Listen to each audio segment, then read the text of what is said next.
comedy. I was wondering, when came the point that you thought, now I'm ready to do my own movie? Yeah, I mean, in terms of directing, I've been wanting to do that for a long time, over the last decade, and working on all of these other big film projects. And then I got the opportunity to direct the second unit on the Hobbit trilogy. And during that time, I'd set up this company, the Imaginarium, with Jonathan Cavendish, my partner, and whose parents this story is about. And then we had, in fact, already started shooting Jungle Book. And then there was such a long period of post-production of Jungle Book so that was going to be my first film, and then there was this opportunity with Andrew and Claire's availability to, in post-production of Jungle Book, to shoot this, and this has become my debut film. But I've known for a long time that directing was partially what I want to do, as well as act, of course. So was the pressure like bigger because you knew that Jonathan had a personal connection to the story? Yeah, connection to the story. There was no. I mean, I knew that Jonathan trusted me when I read the script, and it was such a beautifully written piece of work, and. But Jonathan's very objective about his parents' life story, and also his involvement in that story, and the writing of the film was so crucial, and he'd been developing it for 3 or 4 years before I came on board, and continued to develop it with them, and so the tone of the movie, the way that we were shaping how we wanted to look at their story was very much in place, and the thing I brought to the table, I think, was. When I read the script, I found that there were, yes, it was a love story, a beautiful love story, and it was about triumphing over adversity. But what really appealed to me about the story was the sense that these people were true pioneers, that they were breaking the mold to do with attitudes towards disability by living outside of hospital, by being the first people to take that chance and live 2 minutes away from death outside of the hospital system.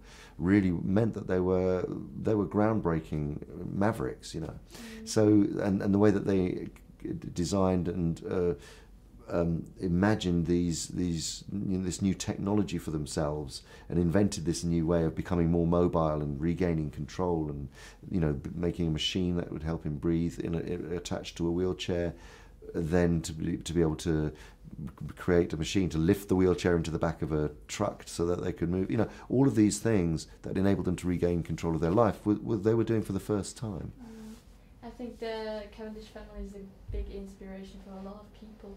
I was wondering, who does inspire you besides from this family? Well, I'm inspired by lots of different things and people. I mean, I'm constantly inspired by health workers and people who work for very little money and work ridiculously long hours, and and are just there every single day. Doctors and nurses in our health system in the UK. I'm inspired by John Coltrane, the tenor saxophone player, and Miles Davis, and I'm inspired by lots of artists. I draw inspiration from human beings who are true to themselves, I think. It's great to see you talking about the movie with so much passion. I think you can feel that during the movie. It's a great one. And what I liked the most about it, when I got out from the movie, I thought, wow, that was great. You feel really like you appreciate that you're healthy. Did you also feel about that when you heard the story for the first time? How did you feel? Yeah, absolutely. And I mean, the thing is, I've also grown up in a world where my mother was a teacher and taught disabled children. So I grew up knowing lots of children who had polio and thalidomide and spina bifida and many diseases of that time, of the 60s and 70s. And also, sadly, my sister contracted multiple sclerosis, so she is in a wheelchair. So it's personal to me. I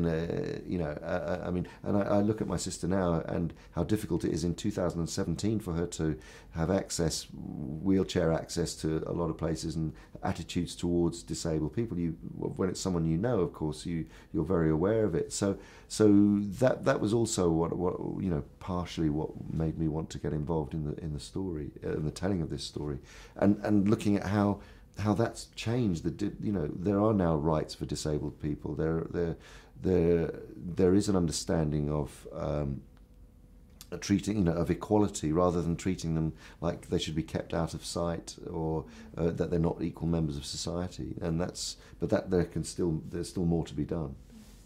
As I can tell, a lot of people, or all people I talked to about the movie, loved it. And I hear there's already an award buzz. How do you feel about that?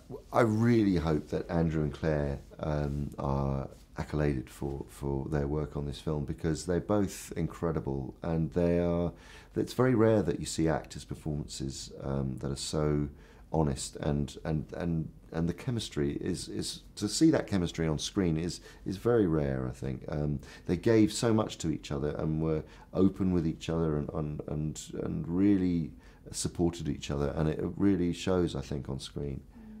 Now you got to promote the movie here in Switzerland. What do you think about Switzerland? Do you like it? I love Switzerland, and I'm an alpinist, so I've been here many times before. I've been to Grindelwald and Andermatt and Wengen, and I do a lot of climbing here, and I'd love to come back. And in fact, I have a film project that I want to come and make here. So I'll be back. Oh, that's great to hear. I'm sure a lot of people will love to hear that. Then I was wondering, these roles are quite, they have a lot of facets, lots of layers. How did you try to support the actors?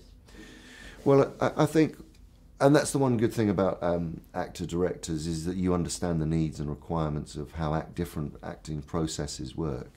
So I was very respectful of the different processes of all of our cast, and hopefully created an atmosphere for them to be able to do their best work. And that's what you do as a director. You're creating an atmosphere with the crew, with the actors, so that everyone is sharing the story. Everyone is telling the story. It's not a sort of hierarchy where there are important people and less important people. Everyone is sharing the responsibility of bringing this this story to life. So that's very much how I work.